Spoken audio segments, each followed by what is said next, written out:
know you want to write that memoir someday, it can be so difficult to know when someday has actually arrived. And while this channel talks very, very often about how to plan and outline your memoir, one thing I realized we were missing is how to do the pre-planning, or in other words, how to set yourself up for the best possibility of success before you even start outlining. Stay tuned.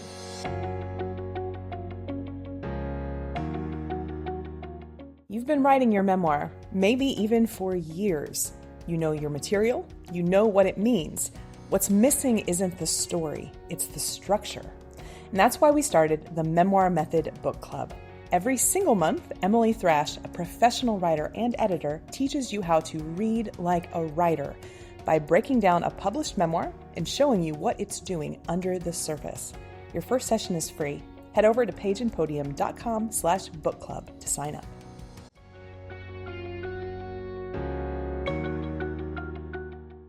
So I have been talking all this month about things that came up as I decided to start a new memoir project for myself. And while I normally am talking about my clients' memoirs, either the people that are in our group program, the Memoir Method, or people I'm working with as a one-on-one coach or as a ghostwriter, today I really wanted to get a little bit more personal, not only about the process of getting that book started, but also about the process of realizing and confirming that I was actually ready to get started. Now, to give you a little bit of background here, I have had probably 3 or 4 memoir projects kind of bouncing around my head, plus a general nonfiction project. I know, this is how we writers are, right? Totally cannot get enough of these projects. But as I was kind of thinking about what I wanted my next kind of piece of creative expression to be, I really felt so strongly that what I needed to work on was the piece about moving out of academia and into my current role as the founder of Page and Podium Press. And as I started kind of looking at what I wanted to do with that, I realized that I was facing a lot of the same things that I hear from potential clients. And very, very often, it can be difficult to know when it's actually time to start. On one hand, we don't want to start too early when we're not actually emotionally ready or even ready at a skill level to actually undertake this project. But at the same time, it can be really easy to let that kind of runway just really stretch out until we're talking about putting off this project for 1 year, 2 years, 5 years. And neither of those is really ideal. We really want to make sure that you hit that sweet spot when you feel a lot of enthusiasm for the project still, but where you also can feel that kind of safety and security and groundedness that you were really thoughtful about the lead up to starting this project. And that's what I want to talk about today. So let's get into the 4 ways that you can know you are ready to actually start that pre-writing stage. And just to be really, really clear, to kind of distinguish between pre-writing, what we're talking about today, and pre-writing, keep in mind that the pre-writing stage, in which you're doing things like brainstorming all the stuff you want to include, figuring out what your topic and message are, laying them out in terms of a powerful narrative arc, writing out your detailed outline, getting feedback, all of these things we do step by step in the Memoir Method group program that I run. So let me know if it would be helpful to kind of get that support. But when we are there, we are talking about pre-writing, or sometimes I'll call it development. What I'm talking about today, rather, is the runway to actually starting that development process. So we are not really getting into kind of any of the hurdles of really honing in what your book is going to be. We're just looking to see if you're ready to go. Okay, so the first thing that I want you to really give some thought to is, do you know what the one story you want to tell is going to be? Now, I mentioned earlier when I kicked off this video that I have had several memoir projects kind of bouncing around my head, really waiting for the right time, if I'm being honest. But I had a real strong pull toward this kind of workplace professional transition book that I've been thinking about for a really long time. Now, I want to tell you that one thing, as I was really in earnest thinking about getting started on this project, one thing that I really had to come to terms with was whether or not I was ready to tell one story. Now let me dig into this and I'll give you some details actually from a second project that probably will be my next, although, you gotta kind of go with what you feel like. So this is a project that I'm working on now about leaving academia and founding a publishing company. But I also have several other memoirs, one of which has been kind of heavy on my mind. I've been working through some of the kind of behind the scenes and the analyses, the psychological insights I want to provide, all that kind of thing. Now that memoir is actually about learning self-trust and self-love through an abusive relationship. These are really different stories, and if you watch this channel often, you know that I talk all the time about how your topic has to be just one thing. But one thing that happened as I was really thinking about diving into getting started on this memoir is I realized I was going to really have to come to terms and be very, very honest with myself about which things went in which book. Now, caveat, I do not mean that your topics need to be so totally separate that they don't touch. Of course, if you are in a relationship while you're going through a career transition, there is a more than solid argument for keeping the relationship in that book, even though it's not about the relationship. But for me, I really needed to be very, very honest with myself about what I was trying to get at with each of the different pieces I wanted to put in this current book project. And there were a couple of things, full transparency, that I had originally thought I would want to incorporate into this memoir. But when I asked myself, are you telling one story? It became really, really clear that I needed to be a little bit more editorial in the way I was thinking about things. I needed to filter just a little bit more. So the first thing I want you to think about is, are you ready to tell one single story? Are you going to be able to acknowledge that yes, your life has been a full life, you have experienced a lot of things, good and bad, but that in a single book project, we really can only tell a single story. So my first piece of advice, figure out if you are ready to tell that one single story, or if you're still seeing your whole life all kind of tangled up into one conglomerate book. We're gonna wanna feel really comfortable with just one story before we know that we're ready to get started. Okay, the second thing that I want you to do before you even get to the development stage is I want you to make sure that you have spoken with someone who is your mental health support. Now, I am a huge proponent of therapy. I myself have been in therapy with the same therapist for over a decade now, and it has been transformative for me to have her in my corner. And what I see when I work with all kinds of clients and when I get down to my own project is it has been so, so valuable for every author I've talked to have someone that can really help them look inside and make sure that, again, they are being honest with themselves about being ready to start this project. Now, when we are talking about kind of the healing journey, the challenges, the trauma, ready enough is a very subjective term. You can be ready enough and still be kind of, just headed out of the thick of the processing and that healing journey, or it can be decades after you experience that trauma. Ready for one person is not the same as ready for another.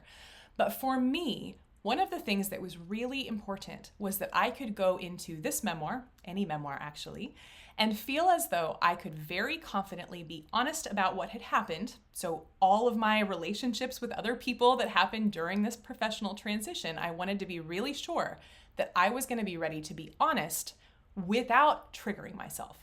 So I needed to make sure again that I had had the time and the space to process things before I started putting it on the page. Now there are a few reasons for this, and I want to go into them because I think it can be a little bit deceptive. Typically when I give this advice, what people hear me say is, get a therapist because writing a memoir is hard and you're going to need support. True, that is true. But the second reason that I've put this into our pre-writing advice is that actually that therapist is going to serve more functions than just supporting you through the writing. That therapist is very, very often the person that can help you get really dialed in on what it is you want to say. That therapist, in other words, especially if they have been through this process of healing with you, they will really be able to be kind of a sounding board for you, where you can bring in kind of any concerns as well as any kind of moments of excitement about this project and really get a solid reflection of where you actually are. So, my second piece of pre-writing advice, get yourself a therapist. Now, I want to add in here, there are lots and lots of ways to get mental health support. So while I do suggest a therapist, you really could also use anybody else that you have leaned on for mental health support. In fact, oftentimes bringing in friends and family who have also come along on the journey with you can be just as helpful, if not more so, as a therapist. They work together, but they're both important. And the reason is that just having somebody else that can just mirror back what you're saying to them, help make sure that it's really, really clear and streamlined and that you understand what you're trying to say, and that you have the emotional resonance with what happened, that you have the space, the distance from what happened to really understand what that meant and how that shaped you. So, second piece of pre-writing advice, get yourself some mental health support, whether that is a therapist, a life coach, friends and family, a clergy person, whoever it might be. It's just really helpful to have an outsider that can kind of help us see where we are, both with the healing journey and with what we are taking away from that healing journey. Okay, the third thing I want you to do in this pre-writing process is I want you to really give some thought to whether you have actually reached the end of your memoir. Now, this is a complex piece of advice because just like with the other two, there's no cut and dried yes or no. We just have to kind of feel our way through. So let's talk about what do I mean by you have reached the end. In many cases, it is very clear when you have reached the end of a trajectory, right? If you are writing about something that happened a decade ago, 2 decades ago, most likely you have completed the arc of that narrative. Whatever the topic is, whatever the thing you are going through in that book, usually we will have rounded out the arc there. But when the thing you're writing about is much more recent, it can be really difficult to know whether you've reached the end. This was certainly true for me, and I suspect it would have continued to be true for me indefinitely if I let it. What I mean here is that when I was setting out to write this book, I knew that I wanted it to end with Page and Podium, but I also wanted to make sure that I had some information in there, some experiences and stories and just growth narrative about the process of actually building Page and Podium. In other words, I did not want this book to end with the founding of this company. Rather, I really wanted to show the personal development and growth that I experienced through putting the company together. I thought not only is that really authentic to my experience, but also I think that could help a lot of people. There are a lot of people trying to leave jobs where they feel trapped, very common in academia, but it's also not limited to academia. And I really wanted this book to be able to kind of offer hope as well as a way to see kind of a pathway out of a job that's, toxic for you, that's making you really, really unhappy. So what that meant was I needed to think about what the ending was.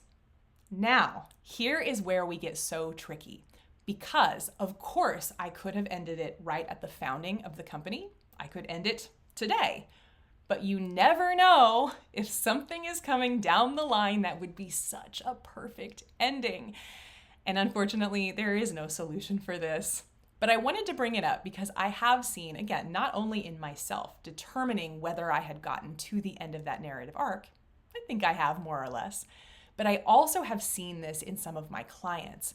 And in fact, it has not been that uncommon with coaching clients that there is some general sense of where the narrative ends, but they're not totally sure. In other words, they have a plan. They would be able to go through and finish the book, but at the same time, they're kind of keeping their eyes and ears open for things that would really symbolize the kind of triumph of an ending, right? The kind of sense of mastering this epiphany you've had, really putting it into motion and action in your life, and really being able to say pretty definitively why that is so important to you. But we've got to know if we got to the end. So keep in mind that you can go ahead and start your memoir, even if you haven't gotten to the end of the narrative, whatever that might be. But you are making things a lot easier on yourself if you have at least some general sense of where that book is going to end, and if you are past that point. Just makes things a lot easier, a lot more manageable. So really be honest with yourself and ask yourself, do I think I'm to the end of this story yet? Or might my story be served waiting a few years to see kind of how everything plays out? Or are you right in the middle where you can get started, but you're gonna just still have an open mind toward what the ending of that book might be? Either of them will work. Defining it in advance is going to be much, much easier. So let that kind of guide how you're thinking about whether you're ready to write that memoir or not. Okay, and the fourth pre-writing step, this is again self-interrogation. You are thinking through what it is you want to write about before you actually start writing. Now, one thing that I think is so interesting when we're thinking about memoir is that we all effectively become characters. So you, in your memoir, are the main character and the protagonist. That's just the nature of the beast. But you also have other people that we would refer to as characters who came and went in your life.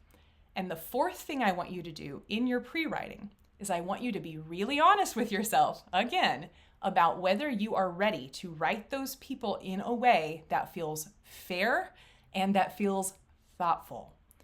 Everybody has had this temptation when somebody wrongs you to fire off an essay about all the things they did wrong, to document all of that bad behavior. It's a totally human, totally normal feeling, but it's not going to serve us when we're getting into our memoir. So as I was thinking through whether I was ready to write my memoir, there were a few kind of key people that had really caused a lot of problems for me all through my academic career, and in some cases kind of extending on. And one thing I really had to get serious about was forgiveness. Now, I am not saying that I have forgiven everyone in my past that ever, quote unquote, wronged me in terms of making up with them. There are many of these people that I hope I never see again, and that just is what it is. But what I mean by forgiveness was that I felt I had successfully let go of that hurt enough that I could tell the story in a way that, of course, is not objective. Anytime we're telling something from our perspective, it's not objective, but that would at least feel fair, that would at least feel grounded. What I did not want was for the reader to get a sense that I was trying to get revenge against someone, because I wasn't.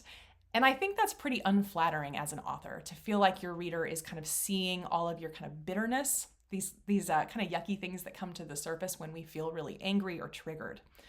So as I was thinking through, I kind of had to really come to terms with, have I forgiven this person? Have I moved forward where I don't necessarily need any restitution? I don't maybe even need an apology, which is good. I'm not going to get one. But how do we think about moving forward enough that we can write in a way that's going to resonate with our readers rather than feel like a mean entry in the burn book? Shout out to Mean Girls. All right. So as you are moving through, I want you to be really conscious about how your own feelings pop up. So as you are asking yourself these 4 questions, I want you to really think about whether you have any kind of emotional charge there. So when you are thinking about, have I experienced the end? Is there a little emotional charge that's like, no, and wait till the end, I'm going to show them? Or is there a little emotional charge that's like, oh my gosh, that is perfect? Well, we want the latter, right? If you are thinking about whether you have the emotional distance, both to feel emotionally safe writing the memoir and to feel really confident that you have nailed that emotional takeaway, think about getting with a therapist, think about meeting with your friends and family, think about chatting with clergy, coaches, whoever it might be, and really watch. Do you have a charge? Is somebody telling you, I don't know if you're ready, and you really have an immediate rejection of that? Are people telling you, of course you are ready, and you're not really sure you believe that? Pay attention to that vibe. Are you also thinking about that one story that you want to tell? Do you have a lot of conflicted feelings about knowing that you'll need to leave some stuff out of this book to make it really cohesive? How do you feel about that? Does that feel good to you? Or do you feel really resistant to picking apart the different pieces of your life? That is such useful information. And in this last tip, when you think about writing about people that you interacted with through this journey of this slice of your life, do you feel that you can approach the situation of describing someone that maybe was kind of a bad person in your life, in a way that feels approachable and grounded and thoughtful and insightful. If, when you think about that, you have a resistance, that's not a good sign. But if when you think about that, you feel like, I think I actually am okay, and I think if I go forward with this book, it's only going to help me improve and strengthen and feel even better about that time in my life. That is the best green flag that has ever shown up, and I wish that for all of you. But I want to end this video by just noting that it really is okay if you want to wait, and it really is okay if you want to start. Sometimes we pin so much pressure onto these projects where we really can actually use some of these rules that you see in YouTube videos and elsewhere to build ourselves a cage. I do not want that for you.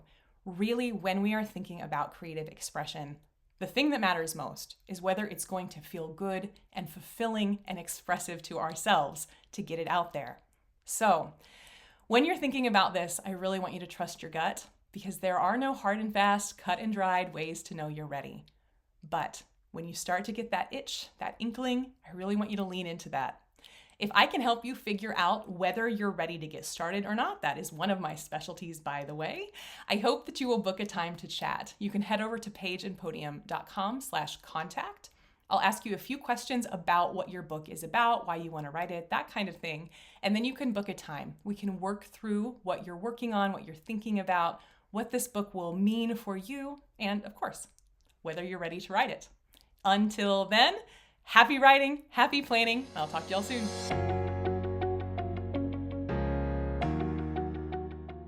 You know that feeling when a book just hits you? Not because the story is wild, but because it's shaped so intentionally that it almost makes you rethink your own story. You finish that last page and think, how did they do that? The structure, the honesty, the clarity. There's something under the surface that you just can't put your finger on. And the reason is, unless someone shows you how memoirs actually work, it's hard to translate that inspiration into your own writing. And that's exactly why we created the Memoir Method Monthly Book Club. If you want to join Emily Thrash every single month to dig into an exemplary memoir and figure out what's happening under the surface, head over to pageandpodium.com/book club. Your first month is free, and we can't wait to welcome you to the group.